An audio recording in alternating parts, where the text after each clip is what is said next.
ಎಲ್ರಿಗೂ ನಮಸ್ಕಾರ. ನೀವೆಲ್ಲ ಸ್ಟೂಡೆಂಟ್ಸಾ?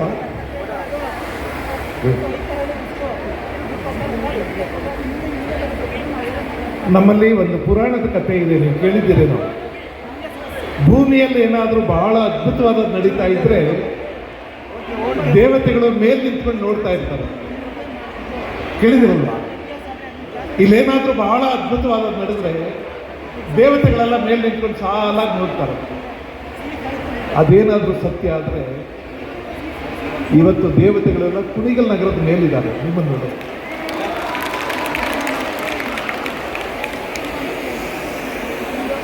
ನಾನು ಸುಮ್ಮನೆ ಭಾಷಣ ಮಾಡಬೇಕು, ಏನೋ ನಾಟಕ ಮಾತಾಡಬೇಕು ಬಂಧುಗಳೇ. ಈ ವೇದಿಕೆಯಲ್ಲಿ ಈ ರಾಜ್ಯ ಕಂಡಂತ ಅಸಾಧಾರಣ ಸಂಘಟನೆಗಳು, ಈ ಕ್ಷೇತ್ರದ ಶಿಖರ ವ್ಯಕ್ತಿ,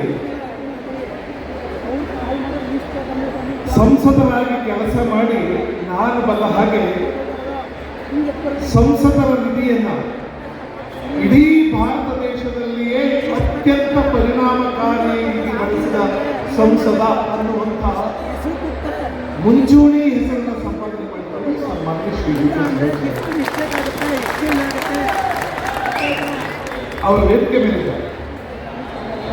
ನನಗೆ ಈ ಪಕ್ಷ, ಪಂಥ, ಜಾತಿ, ಮತ ಯಾವುದನ್ನು ಗಮನದಲ್ಲಿ ಇಟ್ಕೊಂಡು ಮಾತಾಡ್ತೀನಿ. ಆದರೆ ನಮ್ಮೆದುರಿಗೆ ಒಬ್ಬ ನಾಯಕ ಬಹಳ ಎತ್ತರದಲ್ಲಿ ಕಂಡ್ರೆ ನಮ್ಮಂಥವರು 4 ಒಳ್ಳೆ ಮಾತುಗಳನ್ನು ಆಡಬೇಕಾದ್ರೆ ನಮ್ಮ ಧರ್ಮ, ಸಂತೋಷ. ಕನಕಪುರದಲ್ಲಿ ಕನಕೋತ್ಸವ ಅನ್ನುವಂಥ ಒಂದು ಕಾರ್ಯಕ್ರಮವನ್ನು ಅವರು ಸಂಘಟಿಸ್ತಾರೆ. ನಾನು ಬಲ್ಲ ಹಾಗೆ ನಾನು ಇಡೀ ರಾಜ್ಯ ಓಡಾಡ್ತೀನಿ, ಇಡೀ ದೇಶ ಓಡಾಡ್ತೀನಿ, ಇಡೀ ಪ್ರಪಂಚ ಓಡಾಡ್ತೀನಿ. ನಾನು ಬಲ್ಲ ಹಾಗೆ 10,000 ಜನರನ್ನ ವೇದಿಕೆ ಮೇಲೆ ಕರೆದು ಗೌರವಿಸುವಂತ ಇನ್ನೊಂದು ಕಾರ್ಯಕ್ರಮವನ್ನು ನಾನೆಲ್ಲಿ ನೋಡಿಲ್ಲ.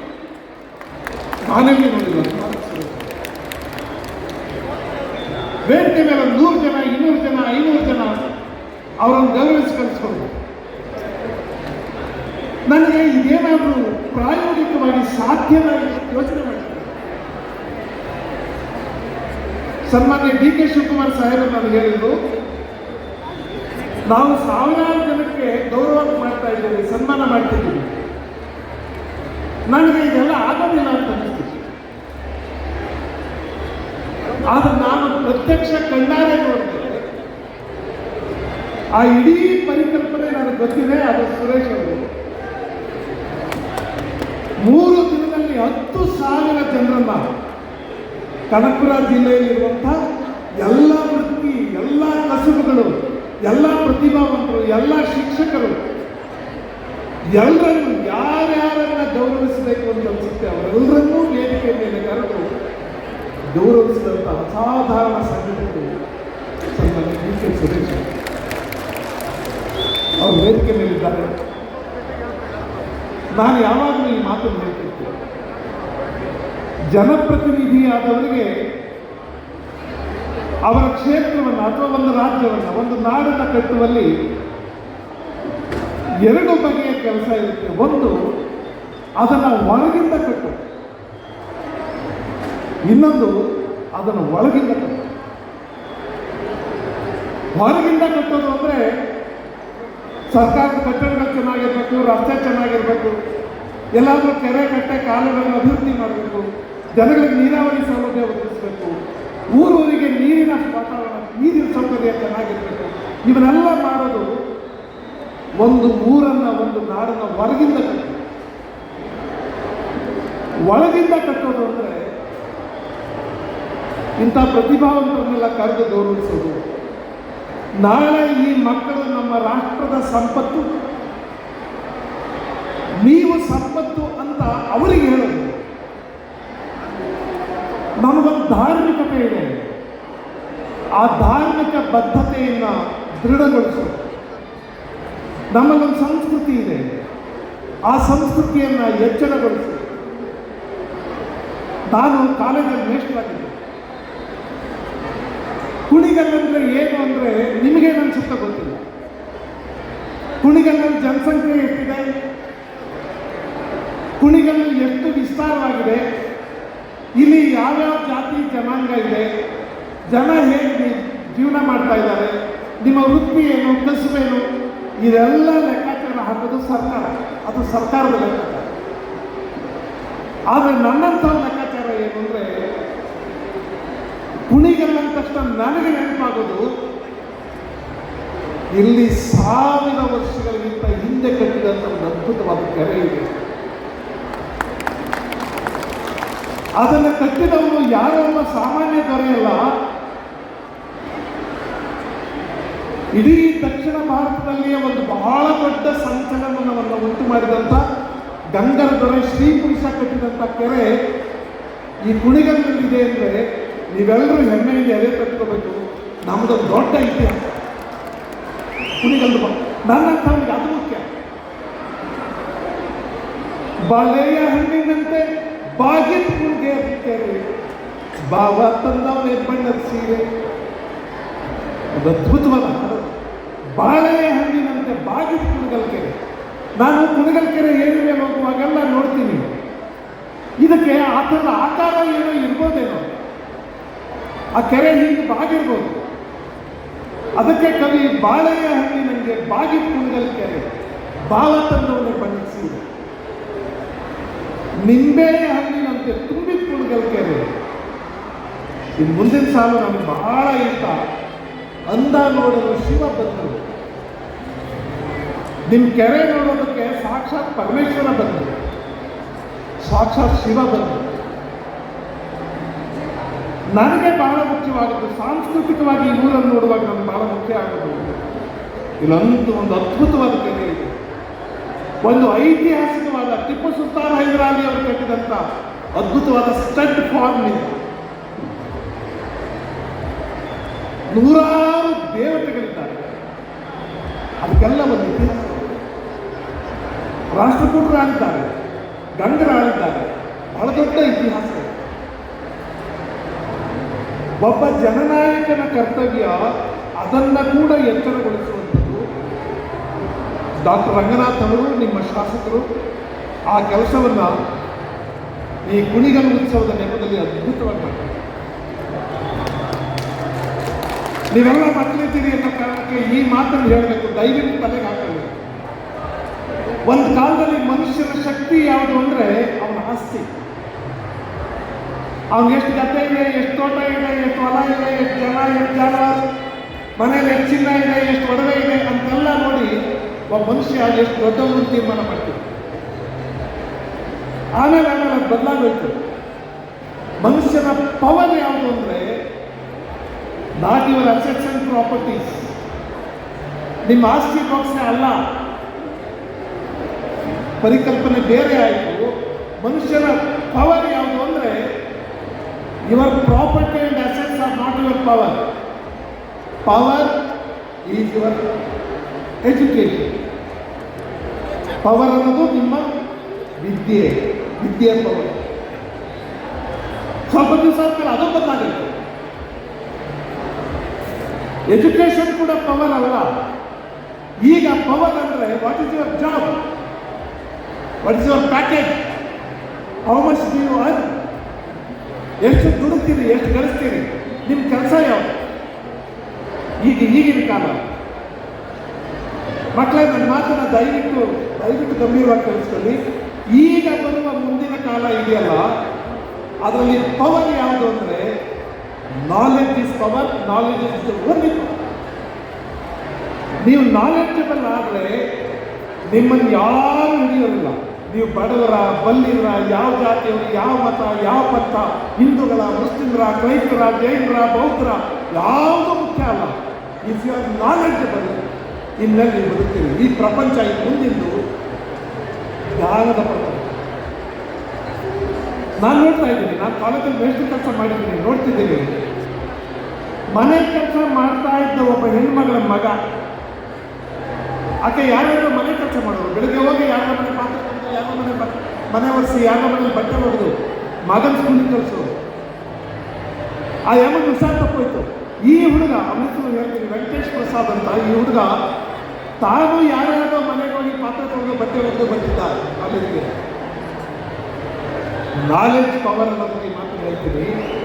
ಅವ್ರಿಗೆ ಎಷ್ಟು ಅದ್ಭುತವಾಗಿ ಪಾಠ ಕೇಳೋದು ಅಂದರೆ, ಯಾರಾದರೂ ಮೇಷ್ಟ್ರಿಗೆ ಈ ಹುಡುಗರನ್ನು ನಾವು ಪಾಠ ಮಾಡಬೇಕಪ್ಪ ಅಂತ ಆಸೆ ಆಗೋದು ಅಕ್ಷರ ಪಾಠ ಕೇಳೋದು. ಆ ಹುಡುಗ ಕಾಲೇಜ್ ಮುಗಿಸ್ತಾ, ಅವನು ಫೀಸ್ ಕಟ್ಟಕ್ಕೆ ದುಡ್ಡಿರ್ತಿರ್ಲಿಲ್ಲ, ಮಧ್ಯಾಹ್ನ ಊಟ ಮಾಡ್ತಿರ್ಲಿಲ್ಲ. ಅವನು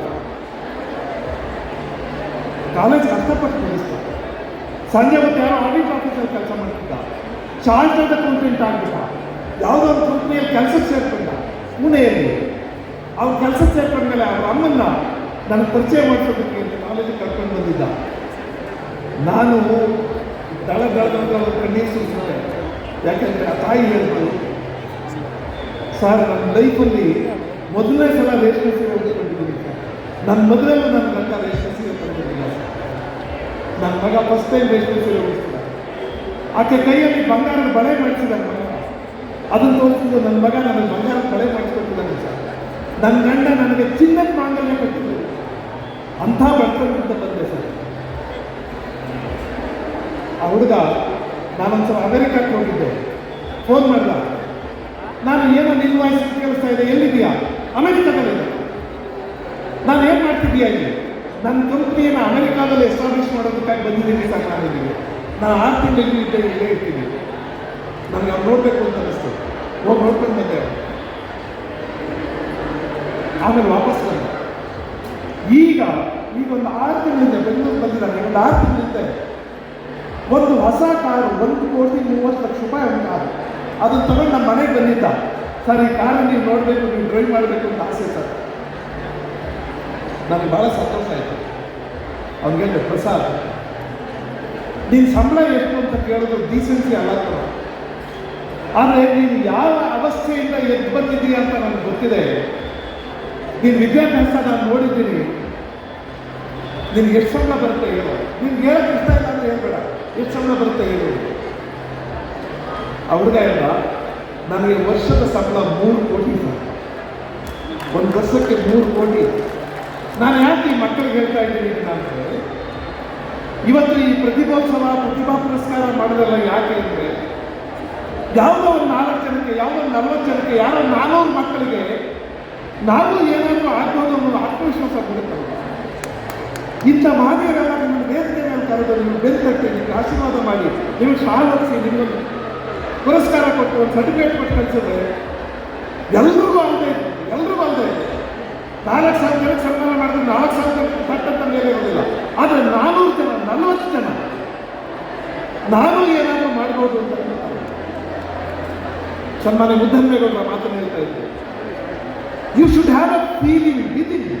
ನಿಮ್ಮ ಒಳಗೆ ಬರಬೇಕಾದದ್ದೇನೆಂದರೆ, I am inferior to none, I am no way inferior to anything. ನಾನು ಯಾರಿಗೂ ಕಡಿಮೆ ಅಲ್ಲ ಅನ್ನೋದೊಂದು ಆತ್ಮವಿಶ್ವಾಸ ಮೂಡಿಸ್ಬೇಕಲ್ಲ. ನಾನು ಅಂದ್ಕೊಂಡಿದ್ದೇನೆಂದರೆ, ಇಂಥ ಕಾರ್ಯಕ್ರಮ ಮಾಡೋದು ಜನರನ್ನ ಒಳಗಿಂದ ಕಟ್ಟೋದು. ಡಾಕ್ಟರ್ ರಂಗನಾಥ್ ಅವರಿಗೆ ಸ್ವತಃ ಅವರೇ ವಿದ್ಯಾವಂತರಾದದ್ರಿಂದ, ಅವರೇ ದೊಡ್ಡ ಸಾಧಕರಾದದ್ರಿಂದ ಅವರಿಗೆ ಅನಿಸಿದೆ, ನಮ್ಮ ಜನರನ್ನ ಒಳಗಿಂದಲೂ ಕಟ್ಟಬೇಕು, ಬರೀ ಹೊರಗೆ ಕಟ್ಟೋದಲ್ಲ.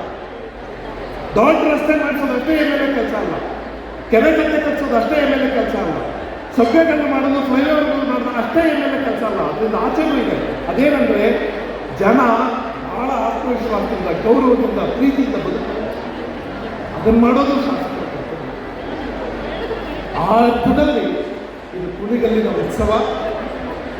ನೀವೆಲ್ಲರೂ ಬಹಳ ಪ್ರೀತಿಯಿಂದ ಭಾಗವಹಿಸಿದ್ದೀರಿ. ನನಗೆ ರೋಮಾಂಚನ ಆಗ್ತಾ ಇರೋದೇನೆಂದರೆ, ಇಲ್ಲಿ ದೇವತೆಗಳ ಪೂಜೆ ನಡೀತಾ ಇದೆ. ಈ ಸಭೆಯಲ್ಲಿ ನಾನು ಕಣ್ಣಂದಾಜು ಕಲ್ತಿದ್ದೀವಿ ಹಾಗೆ ಎಲ್ಲ ಜಾತಿ, ಮತ, ಧರ್ಮ, ಪಕ್ಷ, ಪಂಥದವರೆಲ್ಲ ಇದ್ದೀವಿ. ಸಂತೋಷ ಆಗುತ್ತೆ. ಜನಗಳನ್ನ ಒಂದು ತೆಕ್ಕೆಗೆ ತರೋದು ಒಬ್ಬ ಜನಪ್ರತಿನಿಧಿಯ ಕೆಲಸ. ಅಂಥದ್ದೊಂದು ಅದ್ಭುತವಾದ ಕೆಲಸವನ್ನು ಡಾಕ್ಟರ್ ರಂಗನಾಥ್ ಅವರು ಮಾಡ್ತಾ ಇದ್ದಾರೆ. ಅವರನ್ನ ಅತ್ಯಂತ ಪ್ರೀತಿಯಿಂದ, ಅತ್ಯಂತ ಹೃತ್ಪೂರ್ವಕವಾಗಿ ಅಭಿನಂದಿಸಬೇಕು ಅಂತ ಅನ್ನಿಸ್ತಿದೆ. ಒಂದೇ ಒಂದು ಸಣ್ಣ ಕಥೆ ಹೇಳ್ಬಿಟ್ಟು ನಾನು ಭಾಷಣ ಮುಗಿಸ್ಬಿಡ್ತೀನಿ. ಯಾಕೆಂದ್ರೆ ನೀವೇನು ಭಾಷಣ ಕೇಳಕ್ಕೆ ಬಂದಿರೋರು ಅಲ್ಲ ಅಲ್ವಾ, ಪ್ರೈಸ್ ಕೊಡ್ತಾರೆ ಅಂತ ಬಂದಿದ್ದೀವಿ. ಆದರೆ ಬಂದಾಗ ಇನ್ನೇನೋ ತಗೊಂಡು ಹೋಗ್ಬೇಕು. ಅವ್ರು ನಿಮ್ಮ ಕೈಯಲ್ಲಿ ಏನು ಕೊಡ್ತಾರೆ ಅದು ಮಾತ್ರ ಅಲ್ಲ, ಇನ್ನೇನೋ ತಗೊಂಡೋದು. ಅದಕ್ಕಾಗಿ ನಾವೆಲ್ಲ ಮಾತಾಡ್ತಿದ್ದೀವಿ. ಒಂದು ಸಣ್ಣ ಕಥೆ ಹೇಳ್ತೀನಿ ಕೇಳಿ. ಯಾರೋ ಒಬ್ಬ ಗುರು ಮತ್ತು ಒಬ್ಬ ಶಿಷ್ಯ ದಾರಿಯಲ್ಲಿ ನಡ್ಕೊಂಡು ಹೋಗ್ತಾ ಇರ್ತಾರೆ. ದಾರಿ ಒಂದು ಹೊಳೆ ಅಡ್ಡ ಬರುತ್ತೆ. ಆ ಹೊಳೆಯಲ್ಲಿ ತುಂಬಾ ನೀರು ಬಂದಿದೆ. ಕೇಳಿಸ್ಕೊತಾ ಇದ್ದೀರಾ ಕತೆ? ಸಣ್ಣದು ಹೊಳೆಯಲ್ಲಿ ತುಂಬಾ ನೀರು ಬಂದಿರುತ್ತೆ. ಈ ಗುರು ಶಿಷ್ಯ ಇಬ್ಬರು ಸನ್ಯಾಸಿಗಳು. ಗುರುಗಳಿಗೆ ಬಹಳ ವಯಸ್ಸಾಗೋಗಿದೆ, ಅಜ್ಜಿ ಮುದುಕ, ಒಂದು 90-95 ವರ್ಷ, ನಡೆಯೋಕ್ಕೆ ಆಗಲ್ಲ ಆ ಥರ ಮುದುಕ. ಆ ಹುಡುಗ ಇನ್ನೂ ಯುವಕ, ಬಹಳಷ್ಟು ರೂಪಿ, ಕಟ್ಟು ಮಸ್ತಾದ ಯುವಕ. ಅವನು ಸನ್ಯಾಸಿ, ಅವನು ಬ್ರಹ್ಮಚಾರಿ. ಹೊರೆ ನೋಡ್ತಾರೆ, ನೀರು ತುಂಬಾ ಬಂದಿದೆ, ಹೇಗಪ್ಪ ದಾಟೋದು ಅಂತ ಅನ್ಕೊತಾರೆ. ಶಿಷ್ಯ ಹೇಳ್ತಾರೆ, ನಾನಿದ್ದೀನಲ್ಲ ಗುರುಗಳೇ, ಬನ್ನಿ ನನ್ನ ಹೆಗಲ ಮೇಲೆ ಕೂತ್ಕೊಳ್ಳಿ ಅಂತ ಗುರುಗಳನ್ನ ಹೆಗಲ ಮೇಲೆ ಕೂರಿಸ್ಕೊಂಡು ಹೊಳೆ ದಾಟ್ತಾ ಇರ್ತಾನೆ. ಹೊಳೆ ಭಾಳ ನೀರು ಬಂದಿದೆ, ದಾಟ್ತಾ ಇರ್ತಾನೆ. ಹಾಗೆ ದಾಟುವಾಗ ಯಾರೋ ಅಣ್ಣ ಅಂತ ಈ ಹುಡುಗ ತಿರುಗಿ ನೋಡ್ತಾನೆ. ಆ ದಡದ ಮೇಲೆ ಒಬ್ಬಳು ಬಹಳ ಸುಂದರವಾದ ಹುಡುಗಿ, ತುಂಬಾ ಸುಂದರವಾದ ಹುಡುಗಿ, 18-20 ವಯಸ್ಸಿನ ಹುಡುಗಿ, ಸ್ಫುರದ್ರೂಪಿ, ಅವಳು ನಿಂತಿರ್ತಾಳೆ. ಈ ಹುಡುಗ ಗುರುಗಳನ್ನ ಹೆಗಲ ಮೇಲೆ ಹೊತ್ಕೊಂಡಿರ್ತಾನೆ. ಸನ್ಯಾಸಿ ನಿಮಗೆ ಗೊತ್ತಿರಲಿ. ಅವ್ನು ತಿಳ್ಕೊಂಡು ಏನು ಮಾಡ್ತಾಳೆ. ಆ ಹುಡುಗಿ ಹೇಳ್ತಾಳೆ, ಅಣ್ಣ ನಾನು ಹೊಳೆ ದಾಟಬೇಕಾಗಿದೆ, ದಾಟಕ್ಕೋದೆ ನೀರು ತುಂಬ ಬಂದ್ಬಿಡ್ತು, ನೀರೊಳಗೆ ಮುಳುಗ್ಬಿಟ್ಟಿದ್ದೀನಿ, ಮುದ್ದೆ ಆಗಿಬಿಟ್ಟಿದ್ದೀನಿ, ನನ್ನನ್ನು ದಯವಿಟ್ಟು ಹೊಳೆ ದಾಟಿಸಿ. ಹುಡುಗ ಯಾಕೆ ಬೇಡ ಬಾಮ ಅಂತ ಹೇಳಿ ಗುರುಗಳನ್ನ ಕೆಳಗಿಳಿಸ್ತೀನಿ. ಆ ಹುಡುಗಿಯನ್ನು ಆರಾಮತ್ ಬಾಚೆ ಹೆಗಲ ಮೇಲೆ ಹಾಕ್ತಾನೆ. ಸನ್ಯಾಸಿ ಹುಡುಗ ನೆನಪಿರಲಿ, ಅನಾಮತ್ತಾಗಿ ಬಾಚಿ ಹೆಗಲ ಮೇಲೆ ಹಾಕೋತಾನೆ. ಹೆಗಲ ಮೇಲೆ ಹಾಕೊಂಡು ಹೊಳೆಯ ಆಚೆ ದುರ್ಗನ್ನು ತಗೊಂಡೋಗಿ ಆ ಹುಡುಗಿಯನ್ನು ಇಳಿಸಿ ಆಮೇಲೆ ಬಂದು ಗುರುಗಳನ್ನ ಹೆಗಲ ಮೇಲೆ ಹಾಕ್ಕೊಂಡು ಹೊಳೆ ದಾಟ. ಈ ಗುರುಗಳಿಗೆ ಶಿಷ್ಯ ಮಾಡಿ ಸರಿನಾ ತಪ್ಪ ಅಂತ ಯೋಚನೆ ಅಲ್ಲ.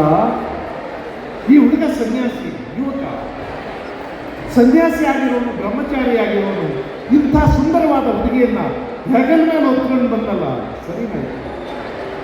ಸರಿನಾಯ್ತು. ಆದರೆ ಶಿಷ್ಯನ ಕೇಳೋಕ್ಕಾಗಲ್ಲ. ನಮ್ಮ ಗುರುಗಳು ನನ್ನೇ ತಪ್ಪು ತಿಳ್ಕೊಂಡ್ರಲ್ಲ ಅಂತ ಅವನು ಬೇಜಾರು ಮಾಡ್ಕೊಂಡ್ರೆ ಕೇಳೋಕ್ಕಾಗಲ್ಲ. ಬಹಳ ದಿವಸ ತಲೆಯಲ್ಲೇ ಇಟ್ಕೊಂಡಿರ್ತಾರೆ ಗುರುಗಳು. ಆಮೇಲೆ ಕೇಳದೇ ಇದ್ರೆ ನಾವು ನೆಮ್ಮದಿ ಆಗೋದಿಲ್ಲ ಅಂತ ಹೇಳಿ ಅವನ ಶಿಷ್ಯನ ಒಂದು ದಿವಸ ಕೇಳ್ತಾರೆ, ಮಗು ನೀನೊಂದು ಪ್ರಶ್ನೆ ಕೇಳ್ತೀನಪ್ಪ, ಉತ್ತರ ಹೇಳಿ ಕೊಡ್ತೀನಿ. ಈಗೊಂದು ತಿಂಗಳ ಹಿಂದೆ ಆ ಹೊಳೆ ದಡದಲ್ಲಿ ನೀನು ಸನ್ಯಾಸಿ ಆಗಿರೋ ಹುಡುಗ, ಬ್ರಹ್ಮಚಾರಿ ಆಗಿರೋನು, ಅಷ್ಟು ಸುಂದರವಾದ ಯುವತಿಯನ್ನ ಹೆಗಲ ಮೇಲೆ ಹೊತ್ಕೊಂಡು ಬಂದಿಯಲ್ಲ, ಸರಿನಾಯಿತು, ಸರಿ ಏನಪ್ಪ? ಆವಾಗ ಆ ಹುಡುಗ ಹೇಳ್ತಾರೆ, ಗುರುಗಳೇ, ಆ ಹುಡುಗಿಯನ್ನ ಹೆಗಲ ಮೇಲೆ ಹೊತ್ಕೊಂಡು ಬಂದು ಹೊಳೆಯ ಆಚೆ ಬಂದಲ್ಲಿ ಇಳಿಸ್ಬೇಕು. ಆದರೆ ನೀವು ಮನಸ್ಸಲ್ಲಿ ಹೊತ್ಕೊಂಡಿದ್ದೀರಿ, ನೀವು ಇಳಿಸೇ ಇಲ್ಲ, ನೀವು ಮನಸ್ಸಲ್ಲಿ ಇನ್ನೂ ಹೊತ್ಕೊಂಡಿದ್ದೀರಿ. ತಕ್ಷಣ ಗುರುಗಳು ಹೇಳಿದ್ರು, ಇವತ್ತಿಂದ ನೀನು ನನ್ನ ಗುರು ಕಣಯ್ಯ, ನೀನು ನನ್ನ ಗುರು. ಯಾಕೆ ಹೇಳ್ತೀವಿ ಇವಾಗ? ನನಗೀಗ ಅರ್ಥ ಆಯಿತು ಮಗು, ಮನುಷ್ಯ ಹೆಗಲ ಮೇಲೆ ಏನು ಹೊತ್ಕೊಂಡು ಹೋಗ್ತಾನೆ ಅನ್ನೋದು ಮುಖ್ಯ ಅಲ್ಲ, ಮನಸ್ಸಿನಲ್ಲಿ ಏನು ಹೊತ್ಕೊಂಡು ಹೋಗ್ತಾನೆ ಅನ್ನೋದು ಮುಖ್ಯ. ಯಾಕೆ ಕಥೆ ಹೇಳ್ತಾ ಇದ್ದೀನಿ ಅಂದರೆ, ನಾನು ನೋಡಿದೆ ನಿಮಗೆಲ್ಲ ಗಿಫ್ಟ್ ಕೊಡ್ತಾರೆ, ನೀವು ಕೈಲಿ ಇಟ್ಕೊಂಡು ಹೋಗ್ತೀರಿ, ಇನ್ನೂ ಜಾಸ್ತಿ ಕೊಟ್ಟರೆ ಬ್ಯಾಗ್ ಹಾಕೊಂಡು ಹೋಗ್ತೀರಿ ಅಲ್ವಾ? ಶೋಲ್ಡರ್ ಬ್ಯಾಗಲ್ಲಿ ಹಾಕೊಂಡು ಹೋಗ್ತೀರಿ, ಬ್ಯಾಕ್ ಪ್ಯಾಕಲ್ಲಿ ಹಾಕೊಂಡು ಹೋಗ್ತೀರಿ. ಮಕ್ಕಳೇ, ಇಲ್ಲಿರುವ ಜನರಿಗೆ ಎಲ್ರಿಗೂ ಹೇಳ್ತೀನಿ, ಈ ಕಾರ್ಯಕ್ರಮಕ್ಕೆ ಬಂದು, ಈ ಉತ್ಸವಕ್ಕೆ ಬಂದು ನೀವು ಹೆಗಲ ಮೇಲೆ ಏನು ಹೊತ್ಕೊಂಡು ಹೋಗ್ತೀರಿ ಅನ್ನೋದು ಮುಖ್ಯ ಅಲ್ಲ, ನೀವು ಮನಸ್ಸಿನಲ್ಲಿ ಏನು ಹೊತ್ಕೊಂಡು ಹೋಗ್ತೀರಿ. ಡಾಕ್ಟರ್ ರಂಗನಾಥ್ ಅವರು, ಸನ್ಮಾನ್ಯರಾದ ಶ್ರೀ ಡಿ.ಕೆ. ಸುರೇಶ್ ಅವರು ಎಷ್ಟೆಲ್ಲ ಕಷ್ಟಪಟ್ಟು, ಎಷ್ಟೆಲ್ಲ ಸಂಘಟನೆ ಮಾಡಿ ಕಾರ್ಯಕ್ರಮ ಮಾಡಿದರೆ ನಿಮಗೆ ಅವ್ರು ಏನು ಕೈಯಲ್ಲಿ ಕೊಡ್ತಾರೆ ಅನ್ನೋದು ಮುಖ್ಯ ಅಲ್ಲ, ನಿಮ್ಮ ಮನಸ್ಸಿಗೆ ಏನು ಕೊಡ್ತಾರೆ. ಅದರಿಂದ ನೀವು ಕೈಯಲ್ಲಿ ಏನೋ ಇಟ್ಕೊಂಡು ಹೋದಾಗೆ ಮನಸ್ಸಿನಲ್ಲೂ ಏನಾದರೂ ಇಟ್ಕೊಳ್ತೀವಿ. ನಿಮ್ಮೆಲ್ಲರಿಗೂ ಒಳ್ಳೆಯದಾಗಲಿ. ಈ ಕಾರ್ಯಕ್ರಮ ಇನ್ನೂ ನಾಳೆ ನಡೆಯಲಿದೆ. ಇದಾದಮೇಲೆ ಕನಕಪುರದಲ್ಲಿ ಭಾಳ ದೊಡ್ಡ ಉತ್ಸವ ನಡೆಯಲಿದೆ. ಇಲ್ಲಿರುವ ಎಲ್ಲ ಮಕ್ಕಳು ಈಗ ಬೇರೆ ಬೇರೆ ಸ್ಪರ್ಧೆಗಳಲ್ಲಿ, ಕ್ರೀಡೆ ಇತ್ಯಾದಿ ಸ್ಪರ್ಧೆಗಳಲ್ಲಿ ಭಾಗವಹಿಸ್ತೇವೆ. ನಾವು ಕನಕಪುರದ ಉತ್ಸವಕ್ಕೂ ಹೋಗಬೇಕು ಅನ್ನೋ ಗುರಿ ಇಟ್ಕೊಂಡು ಸಾಧನೆ ಮಾಡಿ, ಕೆಲಸ ಮಾಡಿ, ಸ್ಪರ್ಧೆ ಮಾಡಿ. ನಿಮ್ಮೆಲ್ಲರಿಗೂ ಒಳ್ಳೆಯದಾಗಲಿ. ರಂಗನಾಥ್ ಅವರಿಗೆ ನನ್ನ ಶುಭಾಶಯಗಳನ್ನು ಹೇಳ್ತೀನಿ. ಸನ್ಮಾನ್ಯ ಡಿ ಕೆ ಸುರೇಶ್ ಸಾಹೇಬರಿಗೆ ನನ್ನ ವಂದನೆಗಳು ಅಭಿನಂದನೆಗಳು ಹೇಳಿ ನನ್ನ ಮಾತು ಮುಗಿಸ್ತೀನಿ. ಎಲ್ಲರಿಗೂ